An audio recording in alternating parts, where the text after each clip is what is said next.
Ótimo. Então vamos lá. Tema da crisma de hoje, Santa Missa. Vai ser um encontro bem curtinho.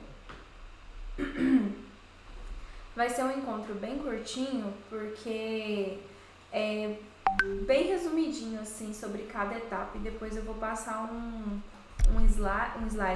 vídeo no YouTube para vocês assistirem em casa dos Arautos do Evangelho, que explica da visão de um padre, do jeito de um padre falar, que ele tem, né, uma experiência melhor do que nós leigos sobre isso, né?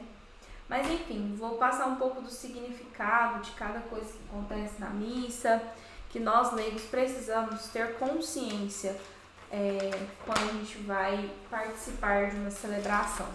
Até carreguei comigo o folheto de domingo para anotar algumas coisas. Vamos lá.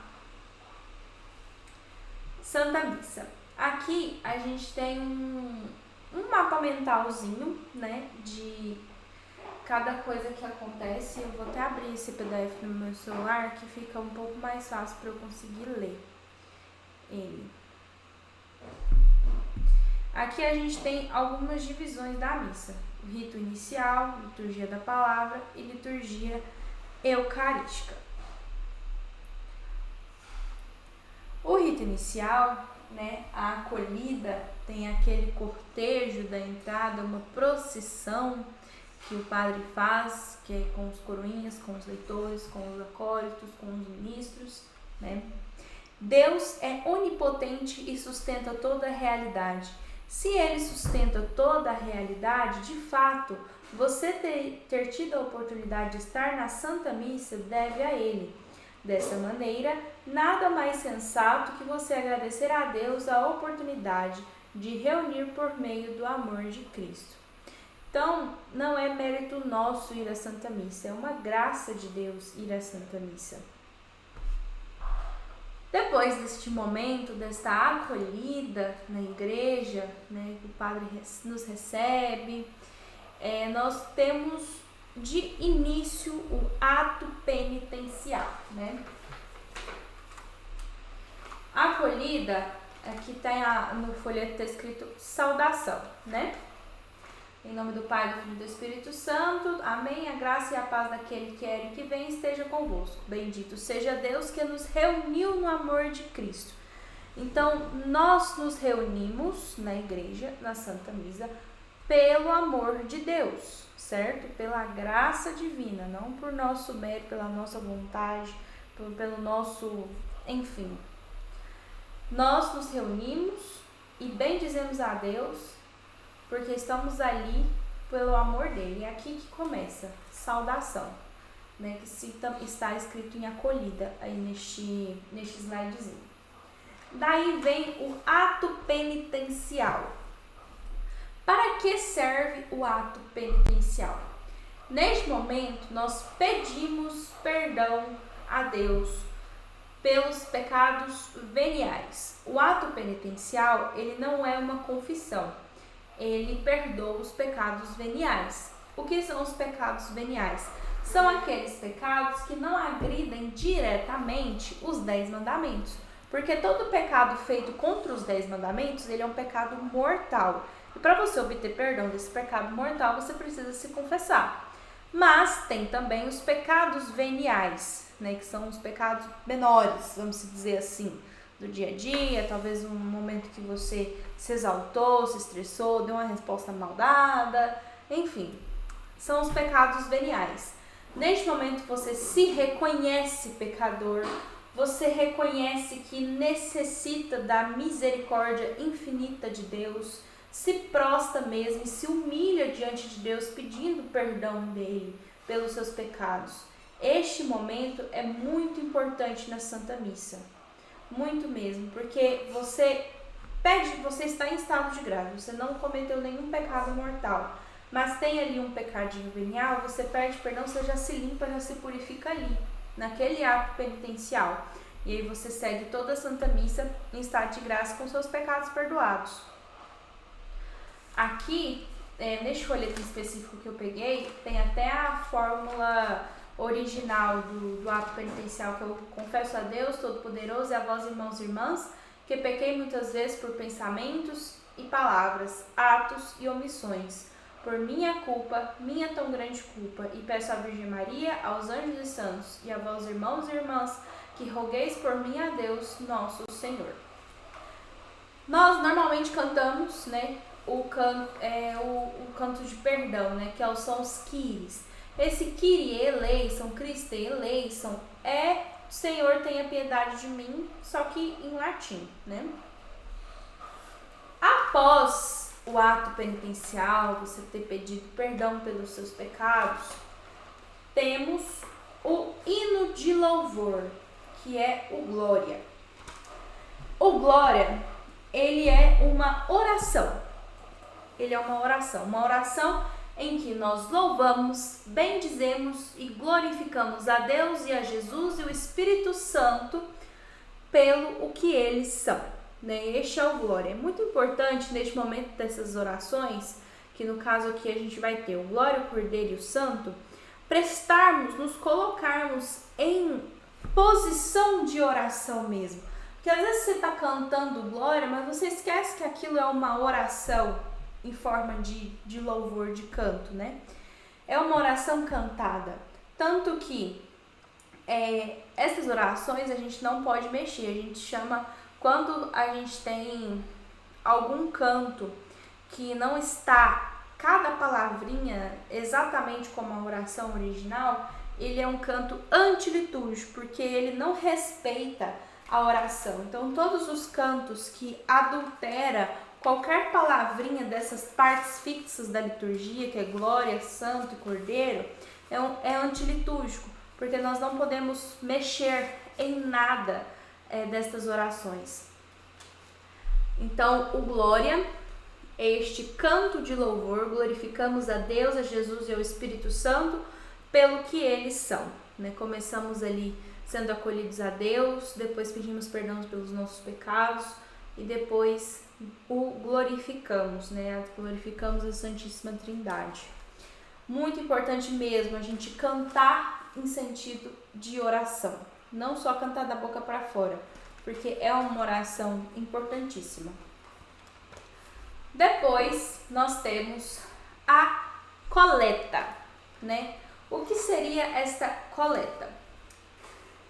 O padre inicia com oremos, né? E aí neste oremos, Deus coleta nossos pedidos. Lembra que o Padre Pablo, sempre que ele vai fazer essa oração dessa coleta, ele diz pra gente colocar a nossa intenção?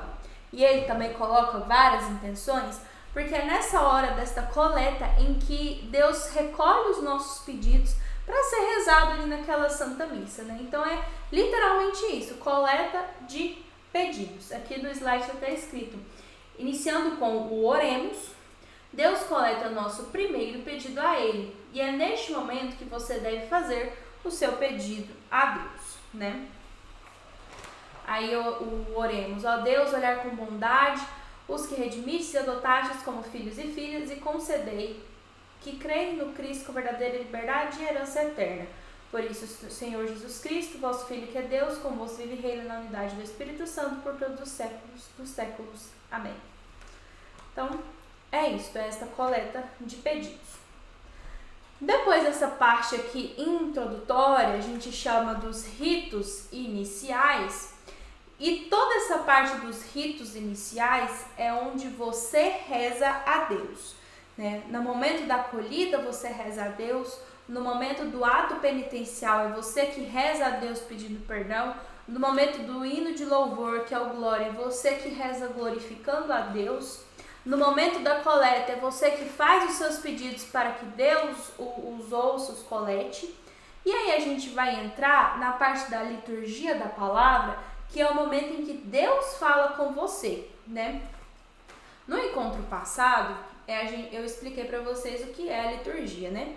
Que basicamente é o calendário ali dos acontecimentos de Jesus. Toda a liturgia tem N significados, né? Tá no encontro passado. E aí a gente entra na liturgia da palavra. Essa liturgia da palavra são as leituras. a gente tem a primeira leitura, a segunda leitura e o Salmo, né? Deus fala por meio dos apóstolos e dos profetas inspirados. Porque a primeira leitura, a segunda e o Salmo, normalmente, às vezes são leituras do Antigo Testamento, leituras do livro de alguns profetas, né? Não é diretamente não é dos evangelistas. A leitura dos evangelistas é no ato do evangelho. Então, todas essas leituras são de qualquer outra parte da Bíblia, com exceção do evangelho. Que aí Deus, ele fala conosco através dos apóstolos, através dos profetas, enfim. E nós temos o folheto na missa para acompanhar as leituras, que é muito importante, porque a Bíblia é a boca de Deus. Se nós temos a oportunidade de abrir e ler a Bíblia, a mesma coisa de sentar numa cadeira frente a frente com Deus e conversar, porque é a palavra de Deus, inspirada por Deus. Deus fala conosco através da sua palavra. Então, enfim, a base da nossa fé é a Bíblia, né? A Sagrada Escritura também, que nós temos o magistério, a tradição e as Sagradas Escrituras, né? Então, são dos três pilares do catolicismo também. Então, temos as leituras nesta liturgia da palavra, que Deus fala conosco. E aí temos o Evangelho, que é o Jesus fala conosco. Tanto que todo evangelho, ele começa com naquele tempo, naquele dia. Vai ter um outro que às vezes não, sempre tem algum que foge da regra, né? Mas é sempre assim que eles iniciam. E aqui, essa leitura do evangelho é sempre algo que aconteceu na vida de Jesus, uma parábola que Jesus contou, algo que é diretamente as falas e palavras do próprio Cristo na Bíblia, né? Neste folheto aqui que eu peguei, é uma carta de Evangelho de Lucas, né? Que nós estamos no ano C, e no ano C o evangelista é Lucas. É uma carta do Evangelho de Lucas, e aí ele começa: naquele tempo, grandes multidões acompanhavam Jesus, e ele lhes disse. Então é sempre aqui Jesus que fala no Evangelho. E daí nós temos a homilia. A homilia. Ai, meu Deus. Então, na homilia. A homilia é essa parte de sermão, né? Onde o padre, ele faz uma reflexão conosco através das leituras. Ele extrai das leituras aquilo que a gente tem que aplicar na nossa vida. Às vezes a gente lê, não entende, mas o padre que tem um conhecimento, né, superior ao nosso, ele explica a leitura, ele coloca aquela leitura diante da nossa vida, principalmente do Evangelho. Então é nisso que se trata a homilia. É esse sermão, é uma reflexão do padre que fala conosco. E quem fala conosco é o próprio Cristo, porque o padre age em persona Christi. A igreja fala com você por meio do padre que está em persona Christi. O que é esse persona Christi? É meio que o próprio Cristo se comunica conosco através do sacerdote. Ele está ali em persona Christi. Depois, nós temos o credo. Você relembra todos os principais elementos da nossa fé. Rezamos o credo na Santa Missa, que no folheto está escrito profissão de fé. Nós professamos a nossa fé. A gente falou disso no primeiro encontro, que a oração do credo, creio, é tudo aquilo que a gente acredita, tudo aquilo que a gente tem fé está descrito na oração do credo. Então, nós rezamos este credo na Santa Missa, na oração do creio. E, enfim, preces da Assembleia. Pedimos a Deus graças essenciais da nossa comunidade cristã e toda a Igreja. As preces, geralmente vão falar em nome da comunidade, como a gente pede pelas famílias, pela comunidade, por coisas que são mais grupais mesmo. E o próprio nome já diz, preces da Assembleia. Então, são pedidos que a gente eleva a Deus, né? E aqui a gente fecha a parte da liturgia da palavra. São a leitura, preces, aqui está a liturgia da palavra. E aí a gente entra na liturgia eucarística. No folheto tem até a divisão, ó. Você vê aqui que tem uma faixinha verde escrito liturgia da palavra. Ela finaliza nas preces. E aqui no final das preces tem outro selinho verde escrito liturgia eucarística. E a gente entra na parte eucarística da missa. Vamos lá. Onde inicia a parte eucarística? Pelas ofertas. O que é as ofertas? Ofertório, nós retribuímos a Deus tudo que Ele nos dá. O momento do ofertório, eu acho para mim um dos momentos que você deveria ter mais introspecção e intimidade, né? Fora a comunhão. Porque o ofertório não é o momento de conversar, não é o momento de ir ao banheiro, não é o momento de mexer no celular, não é uma pausa que tem no meio da missa. Não é só ali levar o dinheiro. O ofertório, ele é onde nós entregamos os nossos dons, né, que é o fruto do trabalho, da terra. Então, aquele pão, aquele vinho que está sendo consagrado ali, ele foi fruto de um trabalho humano. E se a gente prestar atenção até nos cânticos de ofertório, você vai perceber que ali ele vai falar do nosso trabalho. Então, o momento do ofertório é onde você se oferta a Deus, é onde você vê ali aquela preparação do altar para a consagração e reza a Deus, né? Entrega tudo para Deus. Entrega sua família, entrega a sua vida, entrega o seu relacionamento, o seu trabalho, o seu cansaço, as suas alegrias, suas estresses, medos, ansiedades, tudo. É onde você se oferta. Ah, Camille, mas a oferta não é o colocar o dinheirinho lá, ajudar com a igreja? Não, a gente ajuda a igreja com o dízimo.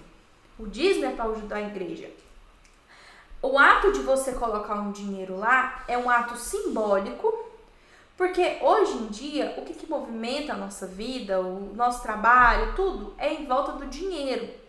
Então, todos os nossos sacrifícios, eles estão simbolizados ali em dinheiro, certo? Então, é um gesto físico de você se sacrificar ali junto com Jesus Cristo no altar. Por isso que você leva uma quantia, muitas vezes até insignificante, né? A gente coloca moedinha, R$2, R$5, né? É uma oferta, é um valor pequeno para você ter um gesto de que você sentir que tudo que você tem, tudo que pertence a você, vem de Deus e volta para Deus, né? Se você não tiver o dinheiro para deixar lá no cestinho, você participa do ofertório da mesma forma. Da mesma forma, porque aquilo é só um gesto. Mas você, no seu banco, sem se levantar para colocar o dinheirinho lá, você participa do ofertório do mesmo jeito. Você se coloca em oração, você, enquanto está tendo a preparação do altar, o padre ergue a patena, o padre ergue o cálice, você deixa todas as suas alegrias na patena, todas as suas dores no cálice. Então, os seus olhos precisam estar fixos no altar no momento do ofertório, e entregando toda a sua vida, todos os acontecimentos, os pequenos, os grandes, no altar. Às vezes você tá ali num sono, nossa, não queria estar aqui na mesa de jeito nenhum, você, Senhor, não queria estar aqui, não queria ter vindo, queria estar em casa dormindo, mas estou aqui para te ofertar. Enfim, você se entrega, você se consagra a Deus ali naquele ofertório. Então, é um dos momentos assim de maior introspecção mesmo entre você e Deus, entre o seu contato íntimo com Ele. E muita gente não conhece isso. A maioria das pessoas acha que o ofertório é só para levar dinheiro lá pro cestinho ou é meio que o intervalo, porque a quantidade de pessoas que eu vejo que aproveitam, esperam o ofertório para ir no banheiro ou para responder uma mensagem no celular, e não é bem assim, né? O ofertório ele tem a sua simbologia espiritual, o seu significado, a sua importância, e se nós reconhecermos isso, nós vamos usar para a nossa vida, e eu tenho certeza que vai melhorar muito a nossa rotina na missa, sabe?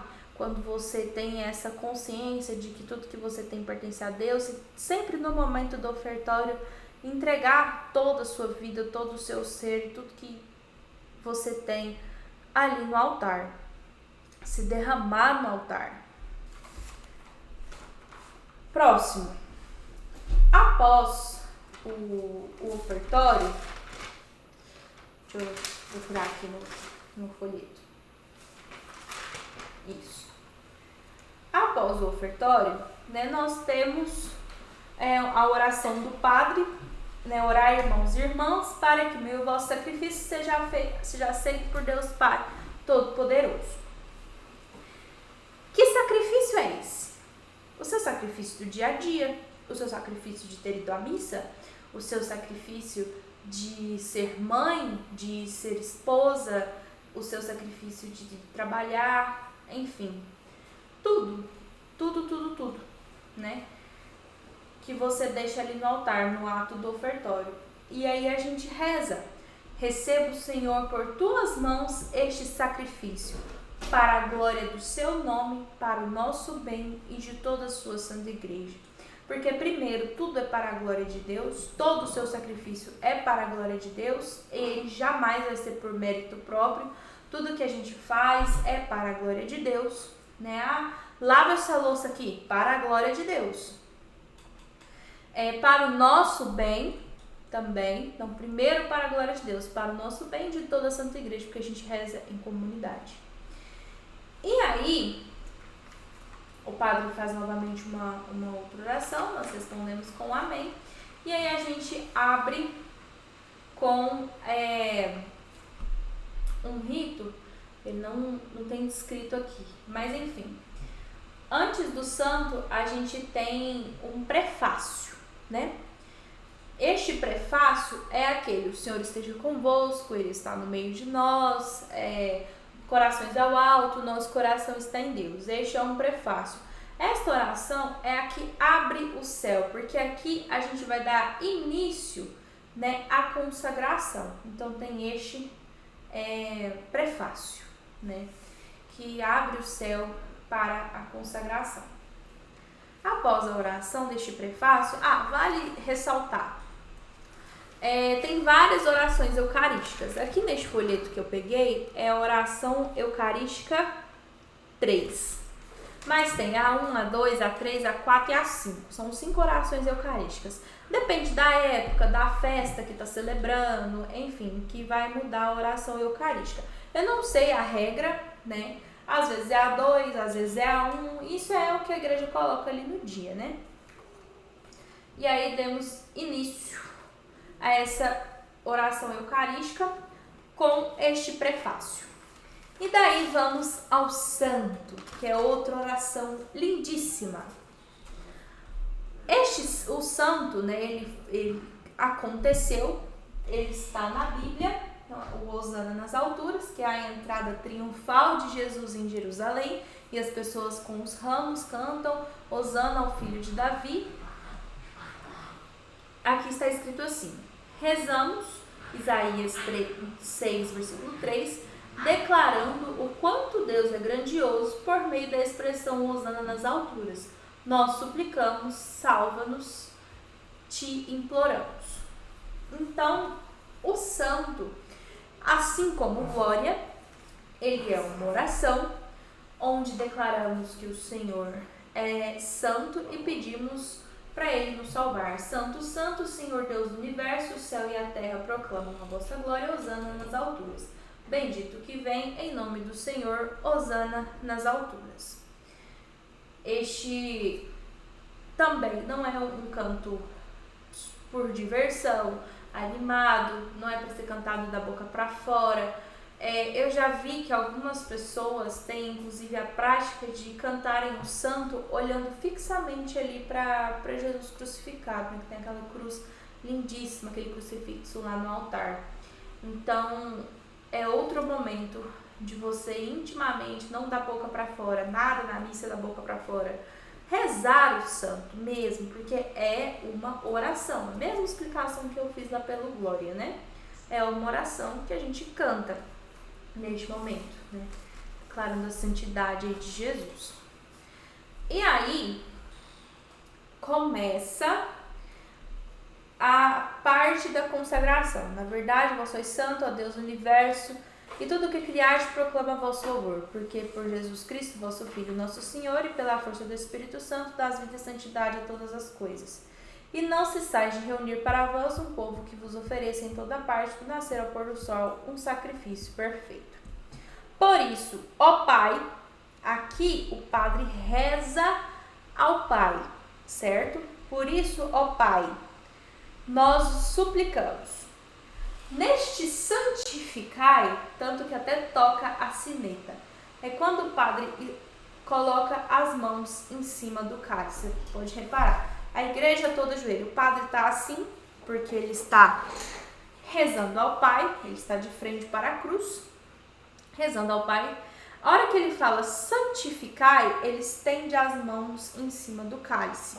É nesse santificai que nós ajoelhamos, tanto que toca a sineta. Mas se um dia não tiver sineta, esquecer da sineta, é sempre que o padre colocará as mãos assim em cima do cálice.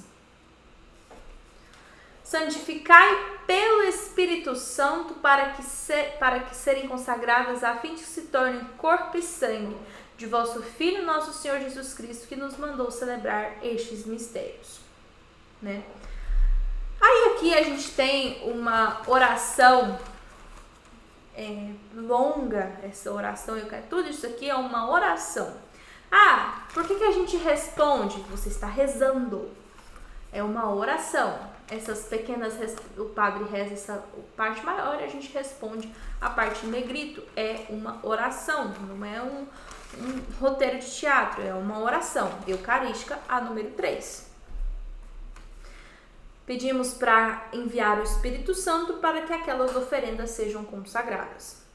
Daí o padre faz: tomai todos e comei, isto é o meu corpo. Aqui já não é mais o padre, aqui já é o próprio Cristo.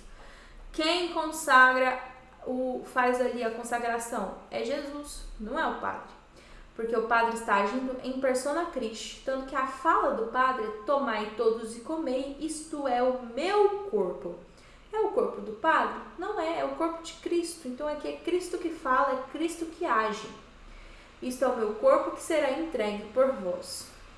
E depois no cálice, tomai todos e bebei, este é o cálice do meu sangue, o sangue de Jesus. O próprio Cristo fala que este é o sangue dele. Da nova e eterna aliança, a gente lembra que a gente falou das alianças no encontro retrasado, né? Das alianças, que Cristo é a última aliança. É nova e eterna aliança que será derramado por vós e por todos para a remissão dos pecados. Fazei isto em memória de mim. Aqui, o mesmo sacrifício de 2000 anos atrás, ele é refeito no altar, né? O céu, o tempo toca a eternidade e o céu se abre e a gente não tem olhos místicos para enxergar o milagre da transubstanciação que acontece, mas o mesmo sacrifício feito por Jesus Cristo 2000 anos atrás, ele acontece. Não é outro, é o mesmo, ali no altar. E aí, continuamos a oração eucarística. Aqui a gente reza para tudo que a gente precisa rezar. É a oração mais completa que tem. Porque nós rezamos a Deus, nós pedimos o Espírito Santo, nós rezamos pelas almas do purgatório, nós rezamos pela igreja.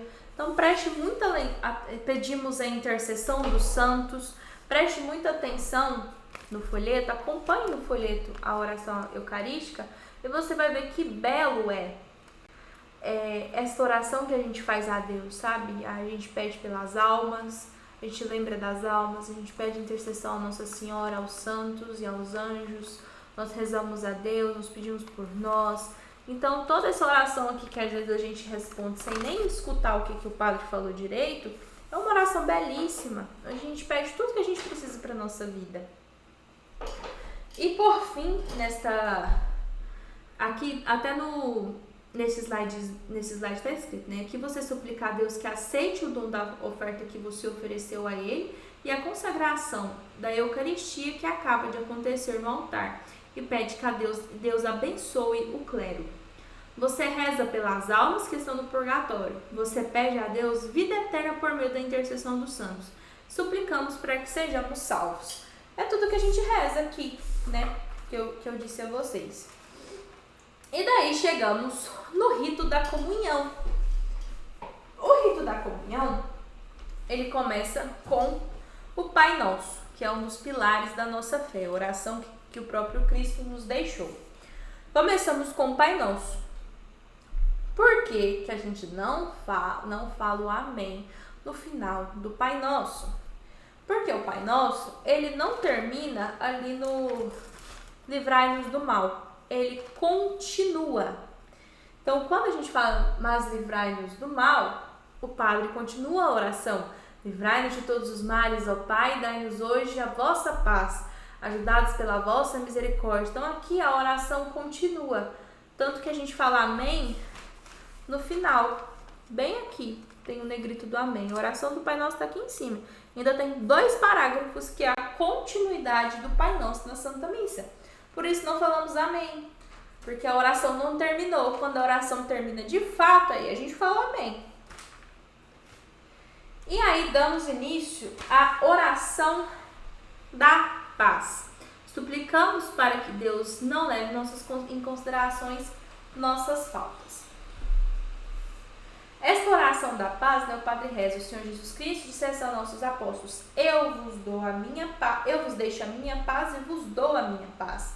Não olheis os nossos pecados, mas a fé que anima a vossa igreja. Dai-lhe segundo o desejo a paz e a unidade. Vós que sois Deus com o Pai e o Espírito Santo. Amém. A paz do Senhor esteja convosco. O amor de Cristo nos uniu, né? Então aqui é a oração universal da paz, que se chama este momento aqui. E depois nós vamos para o próximo momento, extremamente importante da missa, que é o cordeiro. O cordeiro é a fração do pão, né? O padre está ali com a hóstia inteirinha e quebra. Tanto que a gente que está no coral, a gente fica com os olhos bem focados no padre, porque começa a tocar o cordeiro quando ele faz esse tequezinho, sabe? Ele parte a hóstia. E aí a gente começa a oração do Cordeiro de Deus.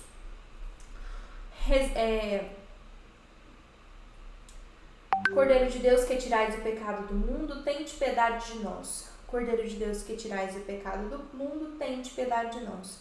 Cordeiro de Deus, que tirais o pecado do mundo, dai-nos a paz. Então, nós pedimos perdão para o Cordeiro de Deus e pedimos a paz. Muito importante aqui no Cordeiro, assim como glória, assim como o santo, é uma oração, onde você tem intimamente você se recolhe, pede piedade a Deus, pede a paz de Deus, né? Ah, Camille, mas na hora do cordeiro a gente não está dando a paz de Cristo? Não deveria. O padre diz para você saudar em Cristo Jesus, o seu irmão, a gente dá a paz de Cristo para quem está da frente, do lado, de um lado e do outro. Acabou, fica quietinho. Porque assim que o coral começa a cantar o cordeiro, acabou o paz de Cristo. Né? Às vezes o cordeiro já está no final e tem gente ainda dando paz de Cristo. Não, está errado. A gente tem que finalizar o paz de Cristo antes do cordeiro iniciar. É um prazinho muito curto, por isso que não tem como dar paz de Cristo para todo mundo, para a pessoa que está no terceiro banco atrás de você. Porque o Pai de Cristo é mesmo só para quem está ali, de um lado do outro, à frente e atrás, e acabou. Porque logo já vai iniciar este momento do cordeiro, dessa fração do pão. E você precisa estar fixamente olhando para o altar e rezando aquele cordeiro. enquanto o coral canta. Então, o Pai de Cristo, o Cordeiro de Deus, ele não é uma trilha sonora para você dar Pai de Cristo. Começou a cantar o Cordeiro, vira para frente, fica com os bracinhos aqui, ó. E é isso, né? Ah, mas é falta de educação. Eu faço isso, ninguém me chama de mal educada ainda até hoje. Dou Pai de Cristo para quem tá ali perto de mim. Começou o Cordeiro, eu já fico quietinha aqui na minha. Não fico caçando mais ninguém para dar Pai de Cristo, não. Porque eu sei que este momento é o momento de vocês colocar em postura de oração. Porque é uma oração o Cordeiro. Uma oração importantíssima da Santa Missa. Que é o ato da fração do pão, partir a hóstia. Há muitos, séculos atrás, inclusive, que a Santa Missa não era propriamente chamada de missa ainda, eles falavam que ia para fração do pão. Ia, no caso, você vai na missa? Não era isso. Você vai para a fração do pão? Era assim que era chamado. Aprendi isso no Arautos do Evangelho.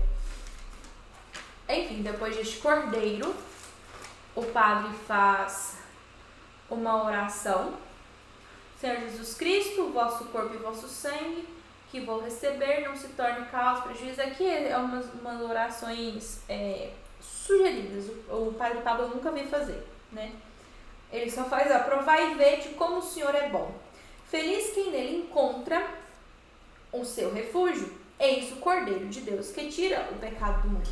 Aqui tem que cada coisa na missa tem uma simbologia, por trás, um significado por trás, que não está no acesso de todas as pessoas, a gente só aceita, né? O padre, ele parte a hóstia e depois ele ergue a hóstia com ela partida, mas com as duas pontinhas juntas, né? Parece até uma florzinha aberta. Aquilo já significa a ressurreição, porque Cristo morre e ressuscita no altar no ato da consagração. Então, nós comungamos o Cristo ressuscitado, o corpo e o sangue de Cristo ressuscitado. Então, Deus, o padre, ele coloca a hóstia assim, provai e vede como o Senhor é bom.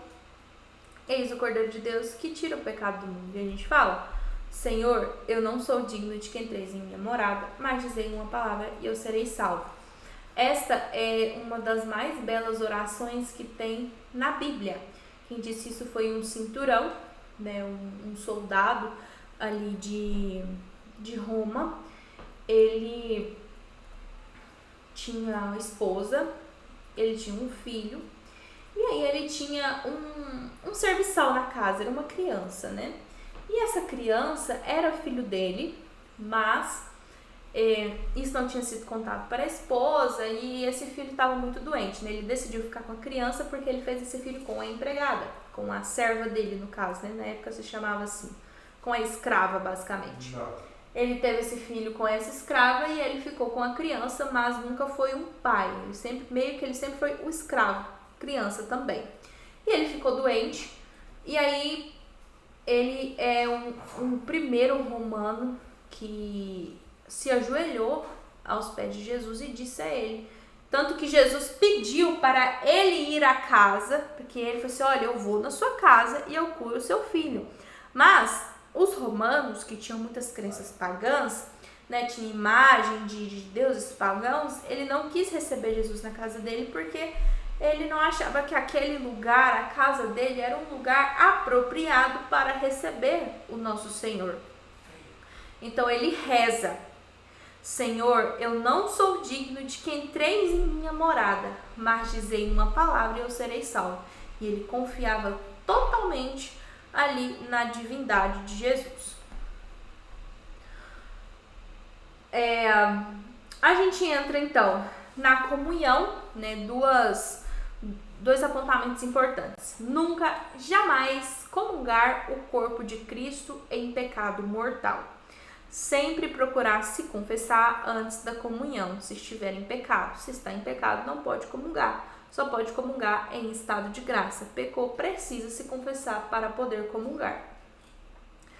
Neste momento da comunhão, temos um encontro pessoal com o próprio Jesus Cristo, por meio do ato de comungar a hóstia, corpo, que é o pão, e o vinho, que é o sangue.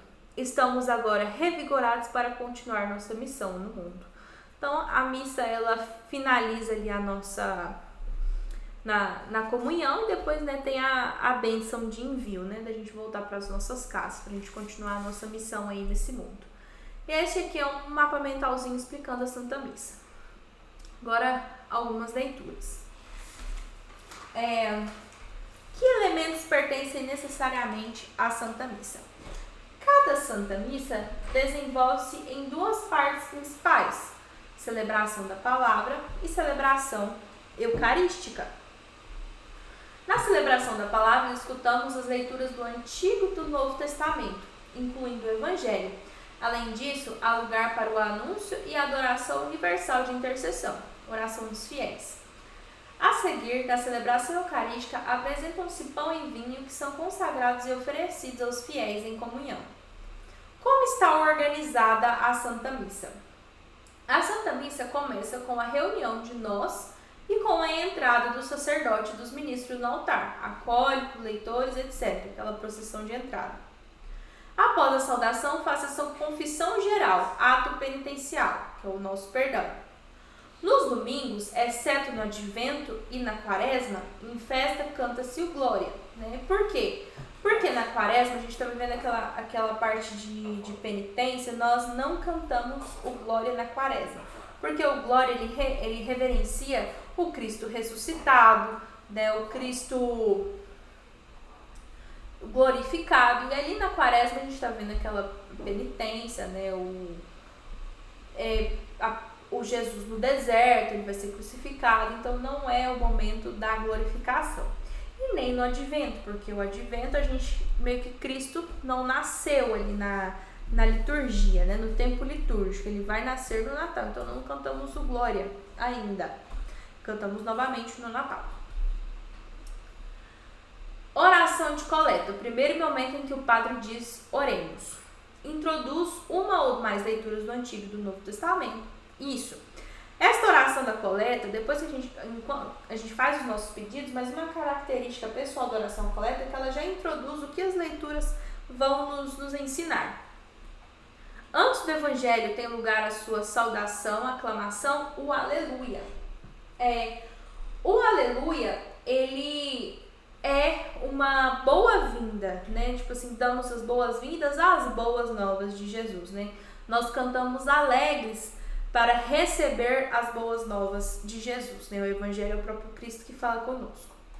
Depois de anunciar o Evangelho, o sacerdote ou diácono faz uma reflexão, que é a homilia, especialmente nos domingos e nos dias solenes. Igualmente, neste dia, a comunidade faz a sua profissão de fé comum mediante o credo. Né?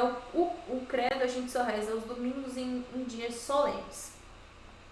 Por exemplo, missa de quarta-feira a gente não reza o credo, a gente já vai da homilia direto para as preces.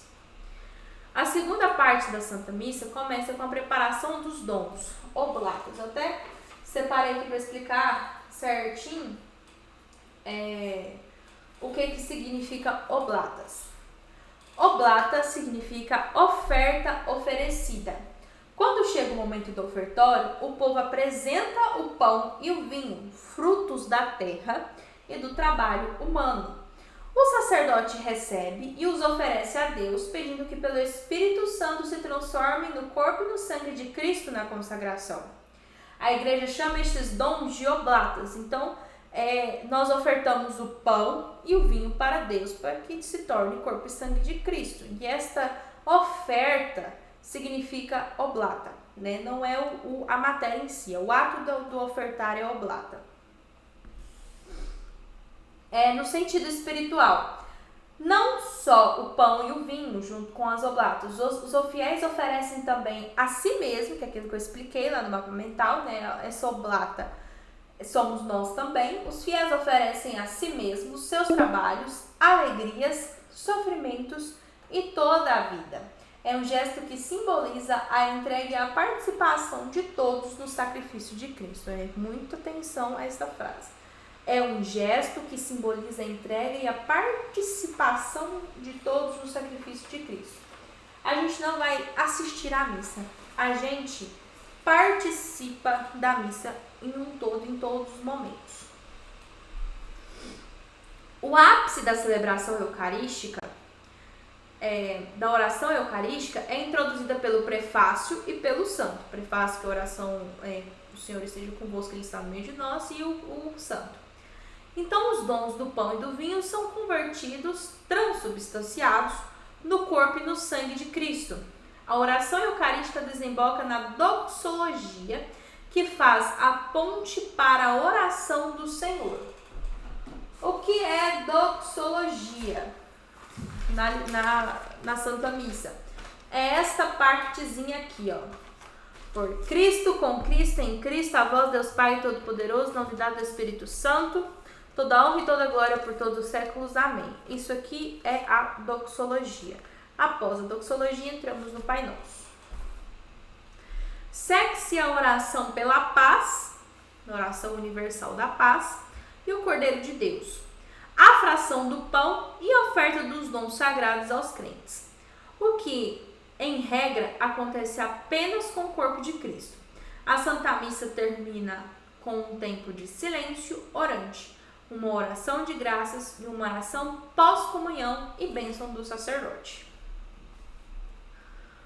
O que é comunhão? Por comunhão, entende-se a recepção do corpo e sangue de Cristo, nos dons do pão e do vinho transformados, consagrados. Aqui a palavra mais ideal é transubstanciados, porque não é, algo branco que se transforma em verde, Ele troca de substância, ele deixa de ser matéria e se torna corpo, sangue, alma, divindade.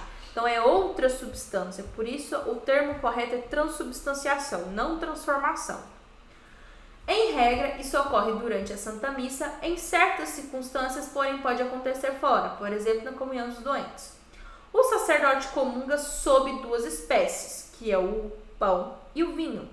Os leigos recebem a comunhão normalmente só sobre a espécie do pão, que no entanto já é uma total comunhão com Cristo. Tem ocasiões específicas onde nós, leigos, recebemos o pão mergulhado no vinho, Eu acho que eu recebi na minha crisma e recebi num encontro de jovens que eu fui do cursilho, também teve comunhão com as duas espécies, O padre, obrigatoriamente, ele toma do pão e do vinho. Nós recebemos somente o pão, a hóstia, mas aquele pão é corpo e sangue totalmente, A gente não fica sem o sangue por não estar ali mergulhado no vinho, mas comungamos somente o corpo, a hóstia, e é corpo e sangue totalmente. Quem dirige a celebração eucarística? Quem atua numa celebração eucarística é o próprio Cristo, representado no bispo ou no padre, sempre sacerdotes. Então, quem atua na celebração é o padre, aquilo que eu expliquei, é o padre, é Cristo, porque é aquilo que eu expliquei, porque o padre age em persona Christi. A igreja crê que o celebrante no altar está em persona Christi, em latim, na pessoa de Cristo cabeça. Isso significa que os sacerdotes não apenas agem no lugar ou por missão de Cristo, mas que por força da sua consagração, é Cristo que, como cabeça da igreja, atua através dele. De que modo está presente Cristo quando a Eucaristia é celebrada? Cristo está misteriosamente presente no sacramento da Eucaristia, mas de um modo essenciais da palavra de Deus. Então, Cristo está presente na Eucaristia e Cristo está presente na liturgia da palavra de Deus. Ainda agora escutada. Na Santa Missa, a homilia está reservada ao sacerdote. De resto, qualquer leigo cristão pode ensinar. Santo, latim santus. O santo é uma das mais antigas partes da Santa Missa, remota ao século XII a.C., e nunca deve ser anulado. O cântico é uma composição da aclamação dos anjos em Isaías 5:3, com um grito de louvor que refere-se à presença de Cristo. Como venerar corretamente o Senhor presente no pão e no vinho? Porque Deus está realmente presente nas espécies consagradas do pão e do vinho, devemos guardar os dons sagrados com elevada veneração e adorar nosso Senhor e Redentor presente no Santíssimo Sacramento. Se ainda sobrarem hóstias após a celebração da consagração, a Eucaristia, elas devem ser conservadas no sacrário, Então, todas as hóstias que restam, que sobram ali depois da comunhão, elas ficam lá naquele jarrozinho dentro do sacrário. visto que nele está presente o Santíssimo Sacrário. É um dos lugares mais veneráveis em cada igreja. Diante dos sacrários fazemos uma genuflexão, isto é, dobrando o joelho direito, né? Então, a gente faz genuflexão para entrar na igreja, justamente por conta do Santíssimo que está presente ali na igreja. É aquele ato de se ajoelhar para entrar na igreja, a genuflexão. Quem realmente segue Cristo reconhece-o certamente nos mais pobres, serve neles. Além disso, ele encontra também um tempo para permanecer em silêncio e adoração diante do sacrário, oferecendo seu amor ao Senhor Eucarístico. Tem uma frase de um santo que eu não sei qual que é, porque eu sempre sei as frases, mas eu nunca sei de qual que é o santo que falou. Que se as pessoas tivessem noção do que está presente ali na igreja, que é o próprio Cristo que está ali dentro daquela caixinha, né, teria que ter polícia na porta das igrejas para poder controlar a multidão. Mas a realidade que a gente tem é a igreja completamente vazia o dia todo, né? Jesus ali sozinho e ninguém vai lá para nem seja ficar 5 minutinhos sentado em silêncio junto com ele. Com que frequência um cristão católico participa da celebração eucarística? O compromisso de um cristão católico é ir à missa todos os domingos em festa de guardas, que é o nosso terceiro mandamento, né? Guardar domingos e dias santos. Quem realmente procura amizade com Jesus aceita sempre que pode o convite pessoal de Jesus para a ceia. Então, é nosso compromisso, vamos assim, uma palavra um pouco chula, obrigação, mas não deveria ser uma obrigação, deveria ser uma alegria muito grande participar das missas ao domingo, não colocar como uma obrigação pesada, né? Participar das missas aos domingos, mas também qualquer outro dia que você tiver disponibilidade. Na verdade, o que eu disse, obrigação de ir à missa é para um cristão autêntico uma expressão tão inadequada como obrigação de dar um beijo. Para quem está realmente apaixonado, ninguém consegue ter uma relação viva com Cristo se não vai onde Ele espera de nós. E é isso. O tempo da chamada já está até finalizando, são 8 horas.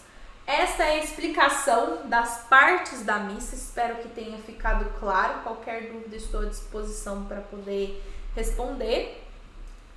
Eu vou passar um link de um podcast dos Arautos do Evangelho para vocês assistirem em casa e fiquem mais, assim, peguem mais detalhes. Então, os Arautos do Evangelho, eu acho incrível os podcasts deles. E eles explicam com uma didática muito interessante. E é um padre explicando, então, muito melhor do que eu, Camille, que tenho um ano e meio de católica, explicando o que é a Santa Missa.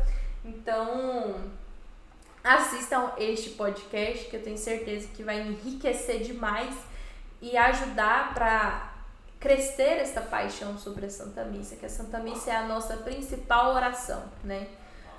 Eu rezo aqui em casa, mas não vou à missa. Eu rezo o terço todo dia, mas não vou à missa. Que você não faça nada, mas vá à missa. É a nossa primeira oração. A prioridade da nossa vida é a Santa Missa. E é isso, né? Vou passar aí para casa o podcast pra gente assistir. Santa Missa explicada. A palavra-chave da presença de hoje é sagrada. Vou enviar o link lá no grupo para preencherem a presença. É isso, muito obrigada, Simone, que ficou aqui comigo, né? O encontro está sendo gravado e vou mandar o link lá no grupo para o restante da galera poder assistir, tá bom? Uma boa noite, até domingo na Santa Missa, né? Fique com Deus. Muitíssimo obrigada para quem assistiu até aqui. Qualquer dúvida, viu? Só mandar lá.